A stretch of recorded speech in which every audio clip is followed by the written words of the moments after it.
آپ دنیا کو دیکھیں گے اور دنیا ہی کے ہو کر رہ جائیں گے کہ یہ اصل ہے اور صرف یہی. جیسا کہ قرآن نے ذکر کیا نا ایک جگہ، کہا کہ یہ کہتے ہیں ما ہی الا حیاتنا الدنیا نموت و نحیا، بھئی کچھ بھی نہیں ہے سوائے اس دنیا کے. مطلب آ گئے ہیں یہاں، کہیں سے بھی آ گئے، ہمیں غور و فکر کرنے کی ضرورت نہیں ہے، آ گئے ہیں نا، جی رہے ہیں اپنی زندگی، تو کچھ عرصہ جینے کے بعد ہم مر جائیں گے.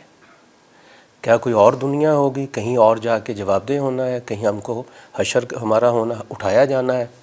وہ کہتے ہیں نہیں، نموت و نحیا یہ ایک سائیکل چل رہا ہے، اور لوگ جیسا کہ قطار در قطار آ رہے ہیں اور پھر یہاں سے اپنا اپنا کردار ادا کر کے چلے جا رہے ہیں. اس کے مقابلے میں قرآن مجید نے دوسرے لوگوں کا رویہ بھی بیان کیا. فرمایا ان کا معاملہ یہ ہے کہ یتفکرون فی خلق السماوات والارض، وہ بھی زمین و آسمان کے خلق میں غور کرتے ہیں، لیکن کس حوالے سے غور کرتے ہیں؟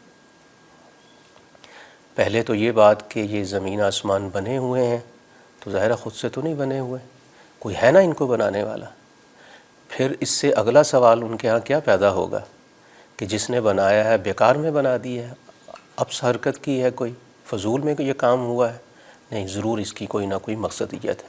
پھر اسی زمین و آسمان کے اندر جب وہ دیکھتے ہیں کہ رحمت ہے، خدا کی ربوبیت پائی جاتی ہے، اور ہر آپ کہہ لیں ذرے ذرے میں، ہر کام میں اس کی ایک حکمت پنہاں ہے، تو ان چیزوں کو دیکھ کر یہی جو تفکر زمین اور آسمان کا ہے ان کو ایک اور نتیجے تک لے جاتا ہے.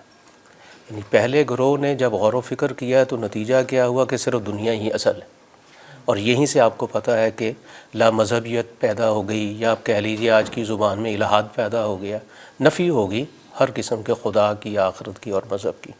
لیکن یہ جو دوسری قسم کے لوگ ہیں ان کا معاملہ بالکل اور نتیجے تک ان کو لے جاتا ہے. نتیجہ کیا ہے؟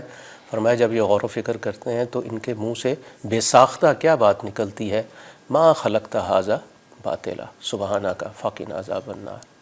یعنی دنیا سے وہ آخرت پر پہنچ جاتے ہیں خود سے، اس میں غور و فکر کرتے ہیں، اور یہ جو دو تین باتیں میں نے آپ کے سامنے رکھی یہ ان کو لے جاتی ہیں کس نتیجے تک کہ آخرت ہونی ہے. اور صرف آخرت ہونی ہے کہ مطلب یہ نہیں کہ ایک دنیا اور قائم کی جانی، بلکہ وہ اس لیے ہونی ہے کہ تمہارا مواخذہ ہو، تمہاری جواب دہی ہو. چنانچہ ان کے منہ سے بے ساختہ جو بات نکلتی ہے وہ کیا، ما خلقت ھذا باطلا، اللہ تو نے ایسے بیکار میں بے غائد بے مقصد اس کو نہیں بنایا زمین و آسمان کو، ضرور اس کی کوئی نہ کوئی غائد ہے. آگے کیا کہا، فقنا عذاب النار، اللہ ہم کو اس آگ کی عذاب سے بچانا.